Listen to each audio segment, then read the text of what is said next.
السلام علیکم viewers, drama جانے جہان کے آنے والی ایپیسوڈ میں آپ دیکھیں گے کہ شہرام کہہ رہا ہوتا ہے کہ زندگی نے صرف اندھیرے ہی دیکھے ہیں، لیکن اب بھی امید کی ایک کرن باقی ہے، اور وہ کرن اسے مہانور کی صورت میں دکھائی دے رہی ہوتی ہے کیونکہ وہ اس سے بے پناہ محبت کرتا ہے۔ اور دوسری طرف کبیر بھی شہرام کے راستے کی رکاوٹ بننا چاہتا ہے، اس لیے وہ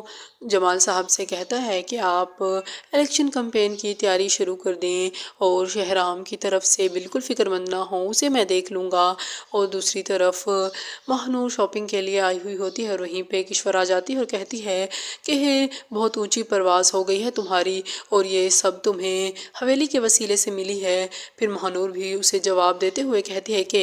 حویلی کے نہیں، شہرام کے۔ جب وہ سنتی ہے تو وہ حیران ہو جاتی ہے کہ یہ ایسا کیوں کہہ رہے ہیں، کیونکہ اسے بھی اس بات کا پتہ ہے کہ شہرام اور مہنور ایک دوسرے سے محبت کرتے ہیں۔ اور دوسری طرف کبیر سکول جاتا ہے، وہیں پہ مہنور بھی کھڑی ہوتی ہے، وہ مہنور سے ملنے کے لیے ہی جاتے ہیں اور کہتا ہے کہ میں تو سمجھ رہا تھا کہ کہیں کونے خدرے میں تم لوگ پڑے ہو گئے، کیونکہ تم لوگوں کا گھر بھی چلا گیا تھا اور عزت بھی چلی گئی تھی۔ لیکن وہیں پہ شہرام آ جاتا ہے اور شہرام سے کہنے لگتا ہے کہ جو بھی بات کرنی ہے تم مجھ سے کرو۔ پھر کبیر اسے کہتا ہے کہ تم ہمارے درمیان میں کیوں آ رہے ہو اور کیوں میرے دشمن بنے ہوئے ہو۔ پھر شہرام اس سے کہتا ہے کہ جو دوست کا دشمن ہوتا ہے وہ میرا بھی دشمن ہے۔ جب یہ بات مہنور سنتی ہے تو اسے شہرام کو دیکھنے لگتی ہے اور اس کے دل میں شہرام کا مقام مزید بڑھ جاتا ہے، کیونکہ شہرام اس کے لیے سٹینڈ لیتا ہے اور کبیر یہ دیکھتا رہتا ہے اور کبیر بھی وہاں سے پھر چلا جاتا ہے۔